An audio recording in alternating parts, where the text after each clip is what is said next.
Olá, meus companheiros de leitura, tudo bem com vocês? Quarta-feira, dia de Ramsés, mais um bloco de capítulos que a gente vai ler juntos, que vocês estão me acompanhando.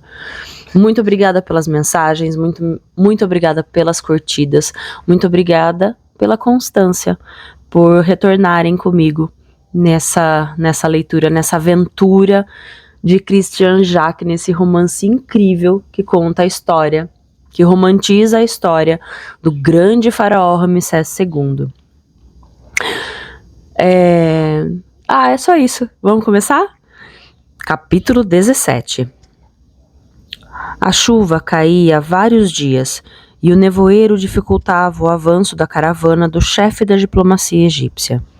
Acha admirava-se com os burros que, apesar das cargas de 70 quilos, deslocavam-se com segurança, indiferentes ao mau tempo. O Egito via neles uma das encarnações do deus Set, de potência inesgotável. Sem os burros, não havia prosperidade.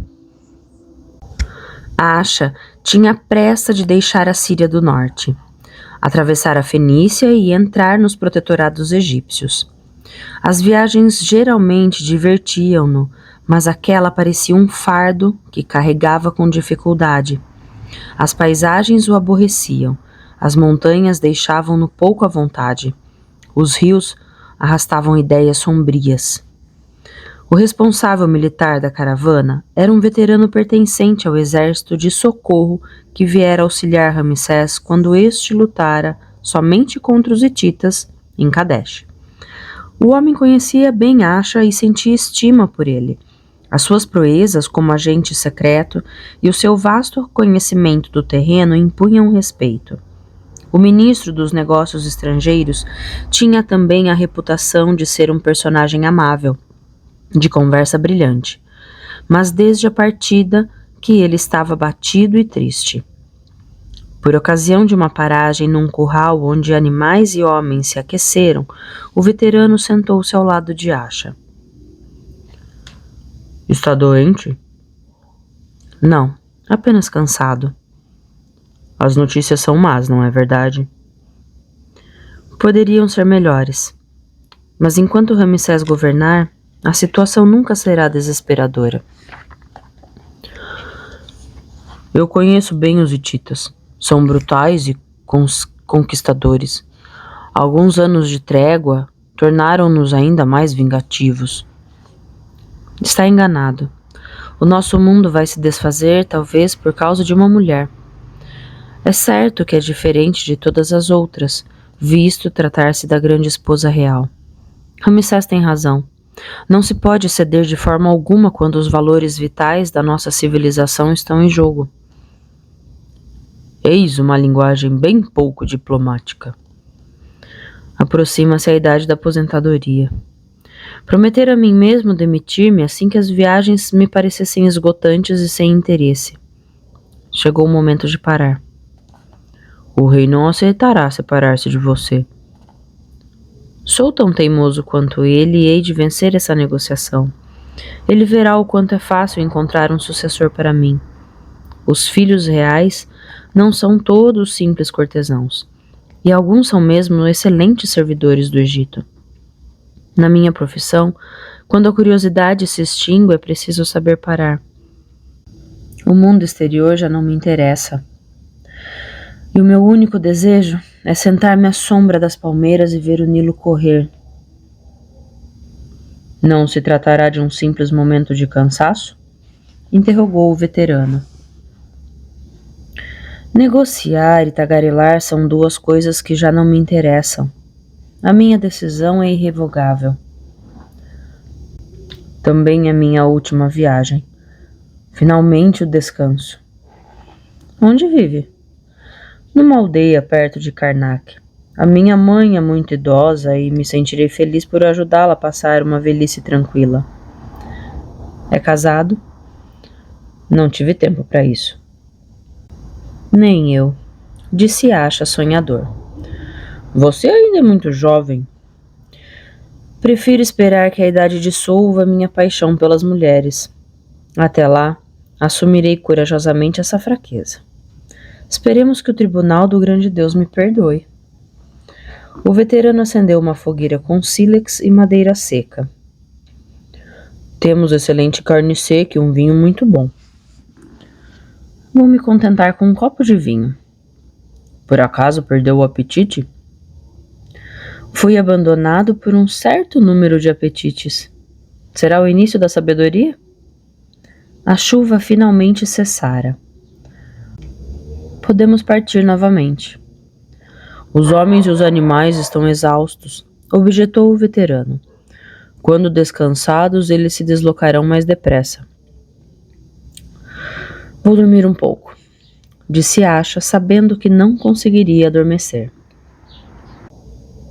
A caravana atravessou uma floresta de carvalhos verdes, dominada por uma encosta saliente salpicada de blocos cheios de fendas.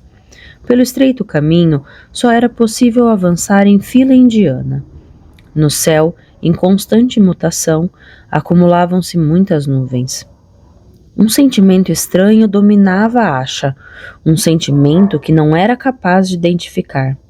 Em vão, tentava libertar-se dele sonhando com as margens do Nilo, com o jardim sombreado da vila de Pi-Ramsés, onde passaria dias calmos, e com os seus cães, macacos e gatos, com quem teria finalmente tempo para se ocupar.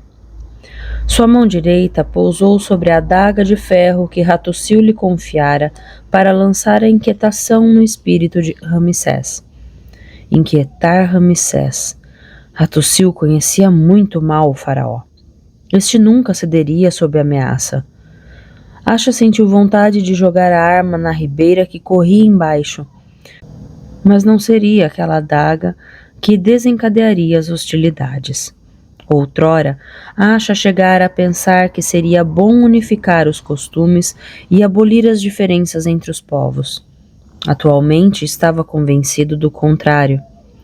Da uniformidade nasceriam monstros, estados sem gênio, submetidos a poderes tentaculares e a oportunistas que defenderiam a causa do homem para melhor o sufocarem e fazerem entrar na linha.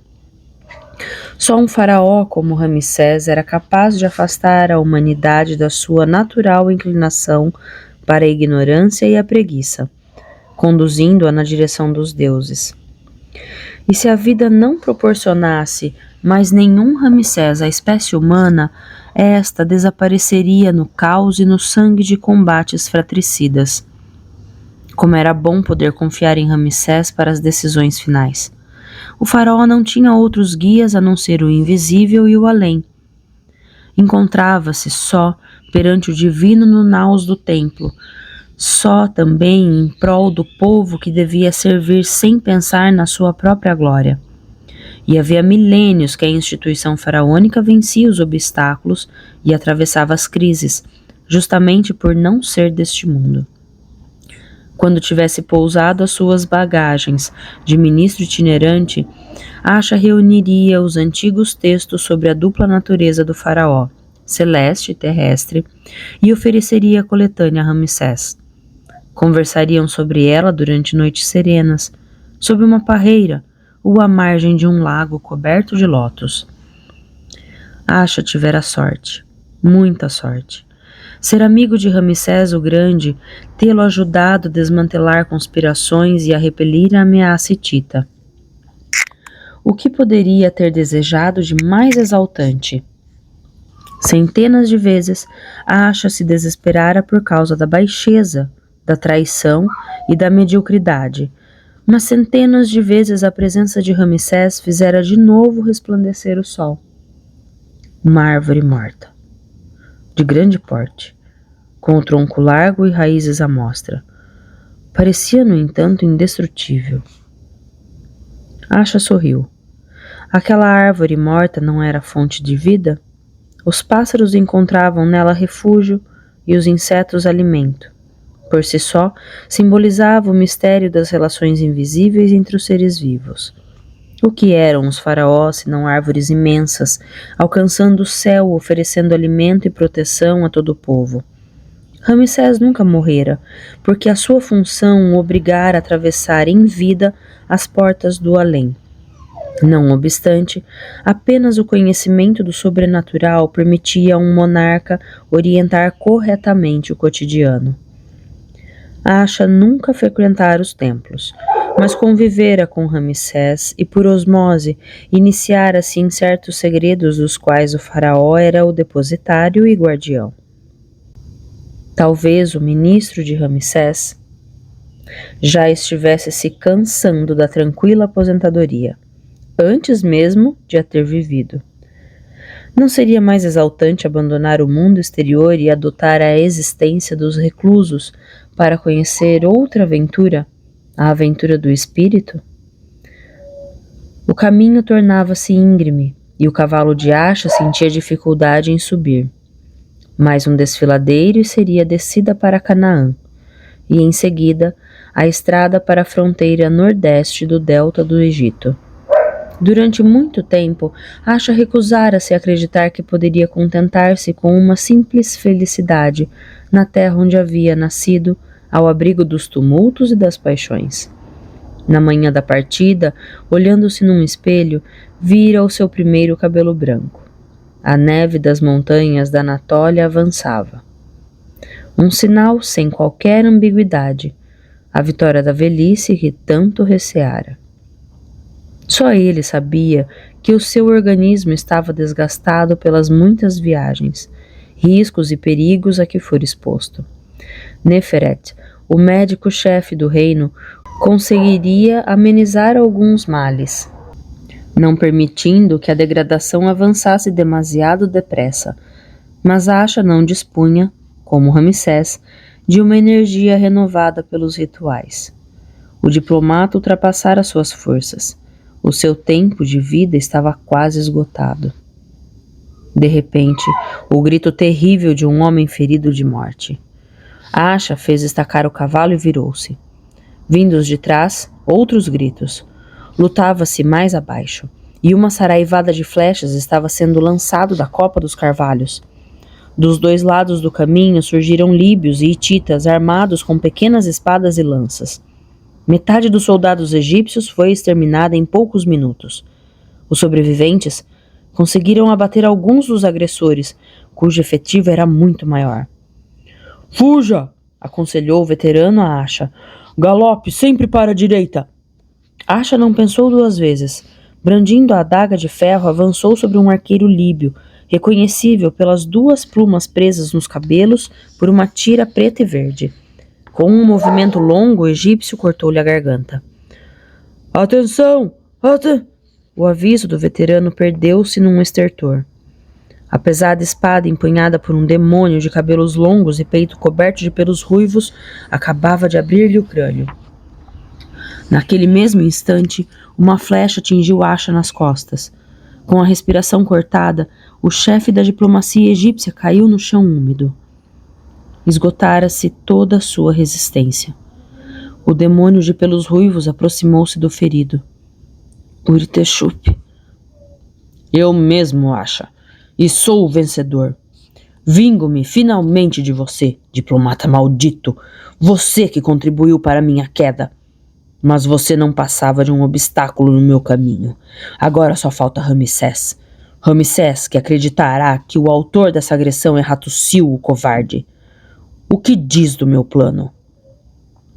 "Que o covarde é você." Uritexup apoderou-se da adaga de ferro e cravou-a no peito de Asha. A pilhagem havia começado. Se o hitita não interviesse, os líbios matar-se-iam uns aos outros. Asha já não tinha forças para escrever o nome de Uritexup com o seu sangue. Usando o indicador, fez um último esforço ao que restava de sua energia moribunda. Traçou um hieróglifo sobre a túnica, na altura do coração, e tombou morto sobre si mesmo. Ramsés compreenderia aquele hieróglifo. Fim do capítulo 17. Capítulo 18. O palácio estava mergulhado no silêncio. De regresso de Hermópolis, Ramsés compreendeu imediatamente que ocorrera um drama. Os cortesãos haviam se eclipsado e o pessoal administrativo encerrava-se em seus gabinetes. Vá procurar Amene, ordenou o rei a Serramana. Depois reúnam-se a mim no terraço. Da parte mais elevada do palácio, Ramsés contemplava sua capital, da qual Moisés fora um dos arquitetos. As casas brancas com fachadas cor de turquesa dormitavam sob as palmeiras. Transeuntes conversavam nos jardins, junto dos espelhos d'água. Os enormes mastros com auriflamas, erguidos de encontro aos pilones, confirmavam a presença do divino. O deus Tote pedira ao monarca que preservasse a paz, fossem quais fossem os sacrifícios que se fizessem. No labirinto das ambições, competia-lhe encontrar o bom caminho, a reta que evitasse massacres e desgraças. Abrindo o coração do rei, o deus do conhecimento oferecera-lhe uma nova vontade. O filho de Ra, o sol em quem encarnava a luz divina, era também o de Tote, o sol da noite.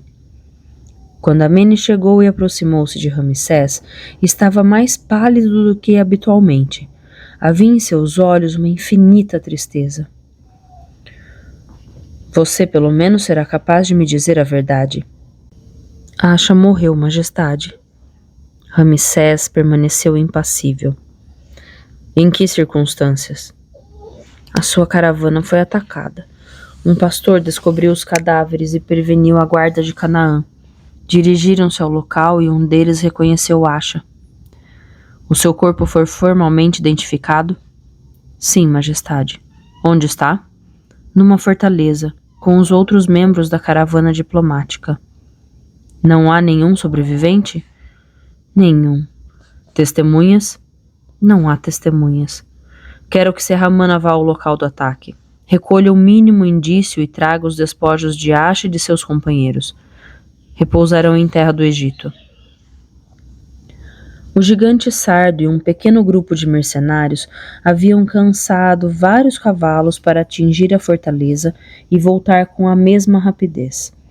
Logo que chegara a Pi-Ramsés, Serramana levara o cadáver de Acha a um embalsamador, que o lavara, o perfumara e o preparara antes de ser apresentado ao faraó. Ramsés tomara o amigo nos braços e o depositara no leito de um dos quartos do palácio.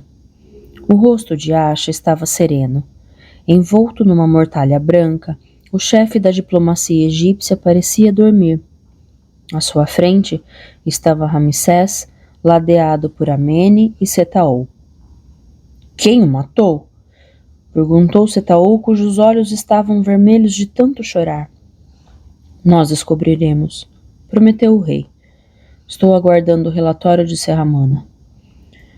A sua morada de eternidade está pronta, afirmou Amene. O julgamento dos homens foi-lhe favorável. Os deuses o farão renascer. O meu filho Ká dirigirá o ritual e pronunciará as antigas fórmulas de ressurreição. O que foi ligado cá embaixo será também no além. A fidelidade de Acha ao seu país o protegerá dos perigos do outro mundo. Matarei o assassino com as minhas próprias mãos, afirmou Setaol. A partir de agora, esse pensamento não me sairá mais da cabeça. Serramana apresentou-se perante o monarca. O que descobriu? Acha foi atingido por uma flecha que se cravou na omoplata direita. Mas esse ferimento não era mortal. Aqui está a arma que o matou. O antigo pirata entregou a adaga a Ramsés. Ferro? Exclamou Amene. O sinistro presente do imperador do Hatti? É esta sua mensagem? O assassinato do embaixador do Egito, amigo íntimo de Ramsés? Serramana nunca vira Amene em semelhante estado de fúria. Sabemos, portanto, quem é o assassino? Hattusil pode encerrar-se o quanto conseguir em sua cidadela, que eu hei de entrar nela para lançar o seu cadáver do alto das ameias, concluiu Setaol. Faço uma reserva, adiantou o Sardo. Faz mal? Pois eu conseguirei. A reserva não é sobre o seu desejo de vingança, Setaol, mas sobre a identidade do assassino. Essa adaga de ferro não é hitita. É evidente que sim. Mas achei outra pista. Serramana mostrou uma pluma quebrada. É o ornamento de guerra dos líbios. Líbios aliados com hititas? Impossível! Quando as forças do mal decidem unir-se, considerou Amene, nada é impossível. Está tudo claro. Hattusil escolheu a prova de força. Tal como seus predecessores, só pensa em destruir o Egito e está pronto para aliar-se com os demônios do inferno. Outro elemento de apreciação, comentou Serramana, é que a caravana era formada por um pequeno número de viajantes. Os agressores deviam ser 40, 50 quando muito. Trata-se de um bando de ladrões que preparou uma emboscada e não um exército regular. Essa é a sua interpretação? Objetou Amene. Não, essa é a realidade. Quando se examinam a paisagem, a pouca largura do caminho e as marcas deixadas pelos cavaleiros, não pode haver qualquer dúvida. Estou convicto de que não havia um único carro hitita naquelas paragens. E o que é que isso muda? Perguntou Setaol. Hattusil deu ordem a um comando para executar Asha, com um belo presente para Ramsés, essa adaga de ferro. Visto que o faraó se recusa a desposar sua filha, o imperador do Hatti assassina um dos seus amigos íntimos, um homem de paz e de diálogo. Nada pode modificar o espírito dos povos. Os hititas serão sempre bárbaros sem palavra. Majestade, declarou Amene com voz grave. Tenho horror à violência e detesto a guerra. Mas deixar esse crime impune seria inconcebível e uma injustiça intolerável. Enquanto o Hatti não for esmagado, o Egito estará em perigo de morte. Asha deu a vida para nos fazer compreender isso. Sem manifestar a mínima emoção, Ramsés ouvira. Descobriu-se mais alguma coisa, Serramana? Nada, majestade. Asha não havia escrito nada na terra? Não teve tempo. O golpe desferido pela adaga foi com extrema violência e a morte rápida. E as suas bagagens? Foram roubadas. As suas roupas? O mumificador tirou-as. Traga-as. Mas ele deve tê-las destruído. Traga-as e depressa. Serramana sentiu o maior medo da sua vida. Por que havia de se interessar por uma túnica e um manto manchados de sangue? O sardo saiu do palácio em disparada, saltou para o dorso do seu cavalo e galopou até a aldeia dos embalsamadores, situada fora da cidade. O chefe dos mumificadores havia preparado Asha para o último encontro terrestre entre o faraó e o amigo diplomata. Quero as roupas de Asha, exigiu o sardo. Não as tenho mais, respondeu o mumificador. O que fez com elas?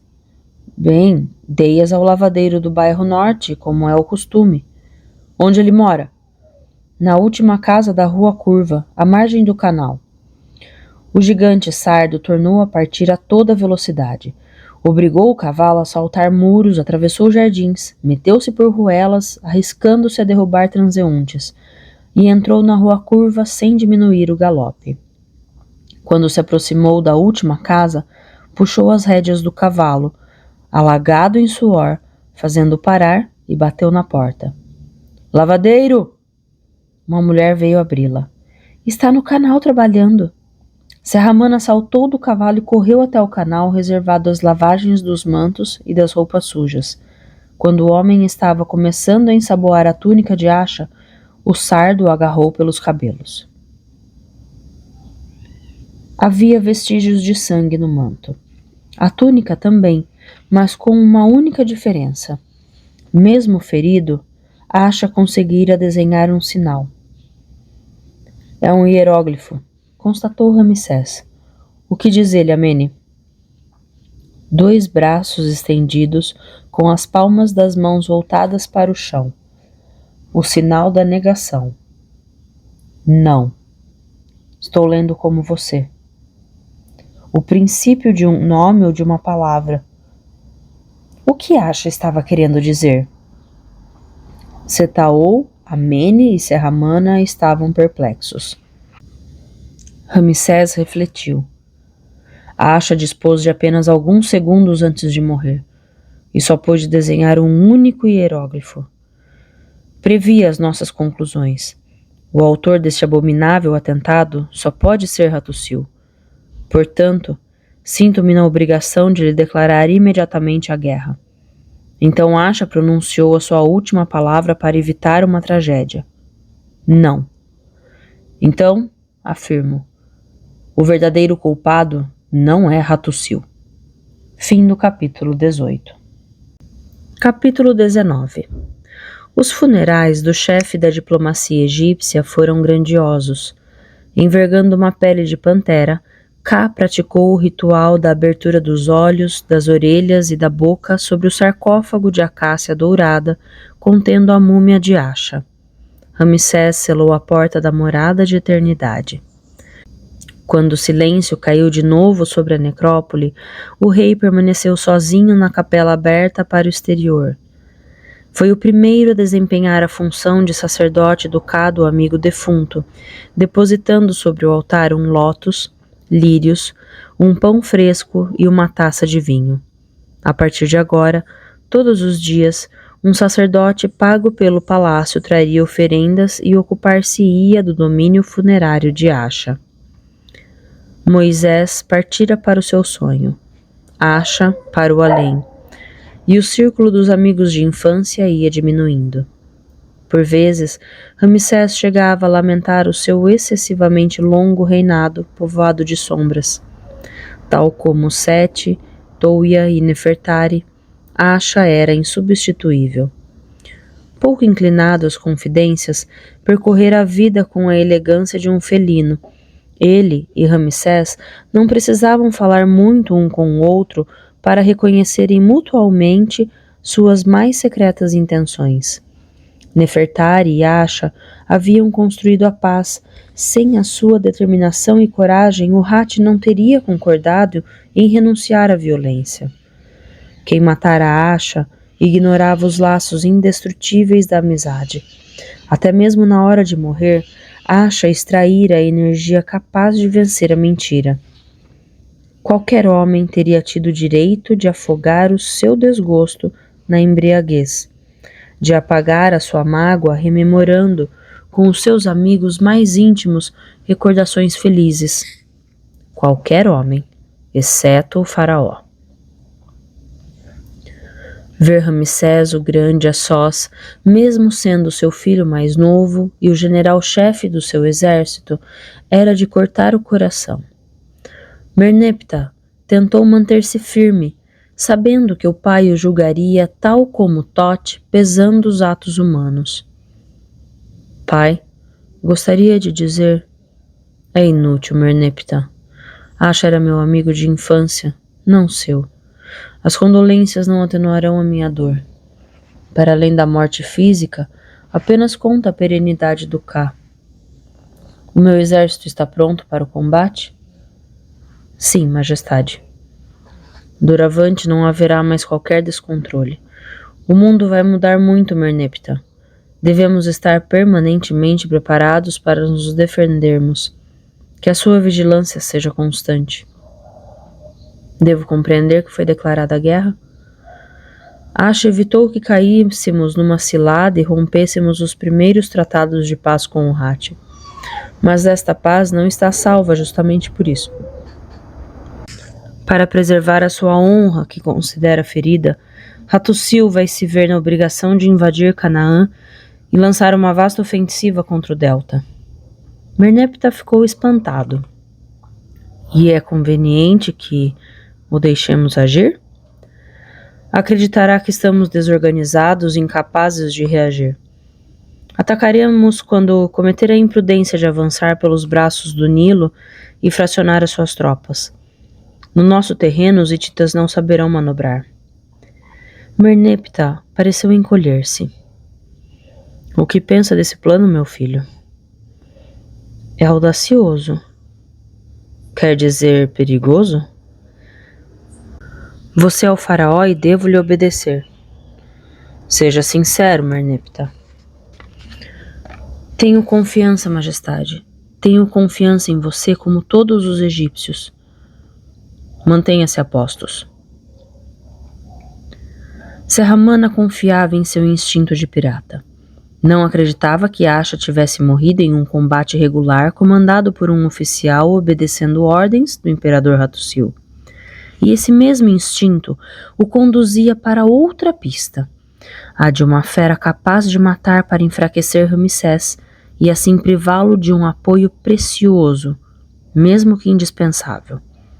Fora por isso que o Sardo se colocara perto da vila da Dama Tanit, esperando a saída de Uri-Teshup. O Hitita saiu da casa no início da tarde, afastando-se num cavalo preto malhado de branco, não sem antes ter verificado se estava sendo seguido. Serramana apresentou-se ao porteiro. Quero ver a Dama Tanit. A Fenícia recebeu o Sardo numa soberba sala de 2 colunas, iluminada por 4 janelas altas, dispostas de forma a garantir uma agradável ventilação. A bela Fenícia havia emagrecido. Trata-se de uma visita oficial, Serramana? De início amigável, e continuará amigável dependendo de suas respostas, Dama Tanit. Então será um interrogatório? Não, uma simples conversa com uma pessoa de qualidade que se perdeu metendo-se por um mau caminho. Não estou compreendendo. É claro que compreende. Acabam de acontecer fatos graves. Asha, o ministro dos Negócios Estrangeiros, foi assassinado ao regressar do Hati. Assassinado? Tanit empalideceu. Para se ver livre de Serramana, bastava-lhe gritar por socorro. Imediatamente, os 4 líbios escondidos em sua casa matariam o Sardo. Mas eliminar o chefe da guarda pessoal de Ramsés provocaria um inquérito e Tanit seria triturada pela máquina judicial. Não, era preciso enfrentá-lo. Exijo que me descreva detalhadamente a ocupação do tempo do seu marido Uri-Teshup nos 2 últimos meses. Ele passou a maior parte do tempo nesta casa porque estamos muito apaixonados. Quando sai, ou vai a uma taberna ou passeia pela cidade. Somos muito felizes juntos. Quando saiu de Pi-Ramsés e quando regressou? Desde o nosso casamento que não sai da capital, cujos encantos saboreia. Assim ele vai esquecendo pouco a pouco o seu passado. Graças à nossa união tornou-se um súdito do faraó, como você e eu. Uri-Teshup é um criminoso, afirmou Serramana, que a ameaça e a aterroriza. Se me disser a verdade, eu a colocarei sob a minha proteção e a justiça a libertará dele. Por um instante, Tanit sentiu-se tentada a correr para o jardim. Serramana então a seguiria, descobriria a presença dos líbios e ela seria de novo livre. Porém, nunca mais reveria Uri-Teshup. Renunciar a um amante daqueles era impossível para ela. Havia adoecido durante a sua ausência. Precisava dele como viciado de uma droga. Graças a Uri-Teshup, Tanit inebriava-se com um verdadeiro prazer, um prazer inesgotável que valia todos os sacrifícios. Mesmo que me arraste perante um juiz, Serramana, não mudarei as minhas declarações. Uri-Teshup vai destruí-la, Dama Tanit. Ela sorriu, pensando nos abraços febris que gozara poucos minutos antes da chegada do Sardo. Se a sua lista de estúpidas desconfianças terminou, saia. Gostaria de poder ajudá-la, Dama Tanit. Não estou em perigo. Quando se decidir, entre em contato comigo. Provocante, ela apertou com doçura o enorme antebraço do gigante Sardo. Você é um belo homem. Lamento por você, mas estou muito bem servida. Enfeitada com um colar de ouro de onde estava suspenso um escaravelho de lápis-lazuli, pulseiras de turquesa nos pulsos e nos tornozelos, trajando um vestido de linho real plissado e uma capa rosa, com a tradicional coroa de 2 altas plumas, a grande esposa real Izete a Bela percorreu lentamente de carro as avenidas de Pi-Ramsés. O condutor escolhera 2 cavalos dóceis, cada qual com o dorso coberto por uma capa multicor, e a cabeça enfeitada com um penacho de penas de avestruz tingidas de azul, vermelho e amarelo. O espetáculo era magnífico. A notícia da passagem da rainha espalhou-se rapidamente, e em breve a multidão se amontoava para admirá-la. As crianças jogaram pétalas de lótus na frente dos cavalos, ao mesmo tempo em que as aclamações se erguiam. Ver de tão perto a grande esposa real não era uma promessa de felicidade? Esquecidos dos rumores da guerra, todos davam razão a Ramsés. Não devia repudiar Izete a Bela, quaisquer que fossem as consequências da sua decisão. Educada em meio aristocrático, Izete a Bela saboreava aquele contato com o seu povo, onde se misturavam as classes sociais e as culturas. Todos os habitantes de Pi-Ramsés manifestavam-lhe a sua dedicação. Apesar das restrições do condutor do carro, a rainha visitou os bairros mais populares, onde teve um acolhimento entusiástico. Como era bom ser amada! De regresso ao palácio, Izete a Bela estendeu-se sobre o leito, como que inebriada. Nada era mais comovedor do que aquela confiança de uma população cheia de esperanças e de amanhãs risonhos. Saindo do seu casulo, Izete a Bela descobrira o país do qual era rainha. Durante o jantar, para o qual tinham sido convidados os governadores de província, Ramsés anunciou-lhes a iminência do conflito. Todos notaram que Izete a Bela estava radiosa. Sem poder igualar-se a Nefertari, tornava-se digna de sua função e suscitava o respeito dos velhos cortesãos. A uns e outros dirigia palavras de conforto. O Egito não tinha nada a temer do Hati e saberia ultrapassar a prova graças a Ramsés. Os governadores de província foram sensíveis à convicção da rainha. Quando Ramsés e Izete ficaram a sós, no terraço que dominava a cidade, Ramsés abraçou-a ternamente. Desempenhou muito bem o seu papel, Izete. Está finalmente orgulhoso de mim? Escolhi você como a grande esposa real e não me enganei. As negociações com o Hati estão definitivamente quebradas? Estamos prontos para combater. Izete a Bela pousou a cabeça no ombro de Ramsés. Aconteça o que acontecer, você será sempre o vencedor. Fim do capítulo 19. Capítulo 20. Ká não dissimulou a sua angústia. A guerra? Mas por que a guerra? Para salvar o Egito e lhe permitir encontrar o livro do conhecimento, respondeu Ramsés. É realmente impossível o entendimento com o Hati? As suas tropas aproximam-se das províncias controladas por nós. Chegou à altura de ostentar o nosso dispositivo. Estou partindo com Merneptah e confio a você a gestão do reino.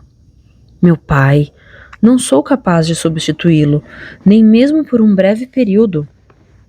Engana-se, Ká. Com o auxílio de Amene, você desempenhará a missão que estou lhe confiando. E se eu cometer erros? Preocupe-se com a felicidade do povo, e você não errará. Ramsés subiu para o seu carro, que conduziria pessoalmente à frente dos regimentos que planejara dispor em vários pontos estratégicos do delta e da fronteira do Nordeste. Atrás dele encontravam-se Merneptah e os generais dos 4 corpos do exército. Quando o rei se preparava para dar o sinal de partida, um cavaleiro entrou a toda velocidade no pátio da caserna. Era Serramana. O sardo desmontou de um salto e correu para o carro de Ramsés. Majestade, preciso lhe falar. O faraó ordenara ao ex-pirata que garantisse a segurança do palácio. Tinha consciência de desiludir o gigante, ávido por massacrar hititas. Mas quem escolher para velar por Ká e Izete a Bela? Não voltarei atrás na minha decisão, Serramana. Você fica em Pi-Ramsés. Não se trata de mim, majestade. Venha, suplico-lhe. O sardo parecia perturbado. O que se passa? Venha, majestade, rápido. Ramsés pediu a Merneptah que avisasse aos generais que a partida fora atrasada. O carro do faraó seguiu o cavalo de Serramana, que o conduziu na direção do palácio. A criada de quarto, a roupeira e as outras serviçais estavam acocoradas nos corredores e choravam. Serramana parou no limiar do quarto de Zete Abela. No olhar do sardo havia espanto e confusão. Ramsés entrou. Um perfume de lírios inebriante enchia o compartimento iluminado pelo sol do meio-dia. E Zete Abela, trajando um vestido branco de cerimônia e com um diadema de turquesas, estava estendida no leito, com os braços ao longo do corpo e os olhos abertos. Sobre a mesa de cabeceira de sicômoro, uma túnica de pele de antílope, a túnica de Setaol, que ela lhe roubara do laboratório. Izete Abela, o primeiro amor de Ramsés, a mãe de Cai de Merneptah, a grande esposa real por quem se preparava para entrar em combate. Izete Abela, que agora contemplava o outro mundo. A rainha escolheu a morte para evitar a guerra, explicou Serramana. Envenenando-se com as poções que estavam na túnica de Setaol, ela deixava de ser um obstáculo à paz entre o Egito e o Hatti. Está divagando, Serramana. Amene interveio. A rainha deixou uma mensagem. Eu a li e pedi a Serramana que fosse avisá-lo. De acordo com a tradição, Ramsés não fechou os olhos da morta. Era preciso enfrentar o além com um olhar franco e o rosto descoberto. Sepultada no Vale das Rainhas, Izete Abela repousava num túmulo bem mais modesto do que o de Nefertari. O próprio Ramsés praticara na múmia os rituais de ressurreição. O culto do cada rainha estava assegurado por um grupo de sacerdotes e sacerdotisas encarregados de fazer em sua memória viver. O faraó depositara sobre o sarcófago da grande esposa real um ramo do sicômoro que havia plantado no jardim de sua vila de Mênfis, quando ele estava com 17 anos. Essa recordação da juventude faria reflorir a alma de Izete. Terminada a cerimônia, Amene e Setaol haviam solicitado audiência a Ramsés. Sem lhes responder, o rei subira a uma colina. Setaol avançara atrás dele e, apesar do esforço imposto à sua fraca constituição, Amene o imitara. A areia, a encosta cheia de pedras, o andar rápido de Ramsés que lhe deixava os pulmões em fogo. Amene foi praguejando ao longo do caminho, mas chegou ao cume, de onde o rei contemplava o Vale das Rainhas e as moradas de Nefertari e Izete Abela. Setaol manteve-se em silêncio para apreciar o panorama grandioso que se apresentava à sua frente. Sem fôlego, Amene sentou-se num bloco de pedra, limpando a testa com as costas da mão. Atreveu-se, então, a interromper a meditação do rei. Majestade, há decisões urgentes a serem tomadas. Nada é mais urgente do que contemplar a região amadas pelos deuses. Eles falaram, e a sua voz tornou-se céu, montanha, água e terra. Na terra vermelha de Sete, cavamos as sepulturas cuja câmara de ressurreição mergulha no oceano das origens que contorna o mundo. Com os nossos rituais, preservamos a energia da primeira manhã, e a nossa pátria ressuscita todos os dias. O resto não tem importância. Para ressuscitar é necessário começar pela sobrevivência. Se o faraó esquecer os homens, os deuses retirar-se-ão para sempre no invisível. Setaol esperava que o tom crítico de Amene merecesse uma resposta agressiva de Ramsés, mas o rei contentou-se em fixar a separação brutal entre as terras cultivadas e o deserto, entre o cotidiano e o eterno. Que cilada imaginou Amene?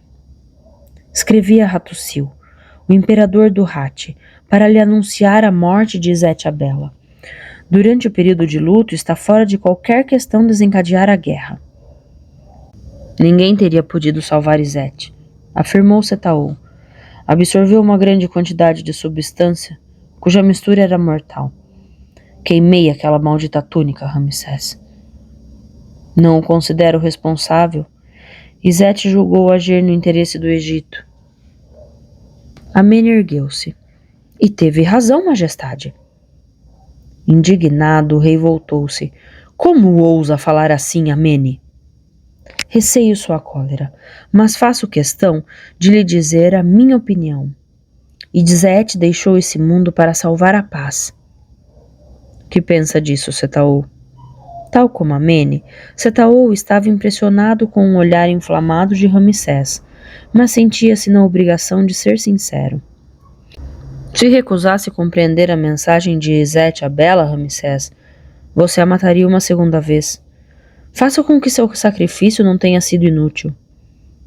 E como deverei agir então? Case-se com a princesa Hitita, declarou Amene com gravidade. Na situação atual, nada se opõe a isso, acrescentou Setaou. Ramsés cerrou os punhos. Tem então um coração tão duro como o granito. Ainda nem bem Izete repousa em seu sarcófago e você já ousa falar-me de casamento.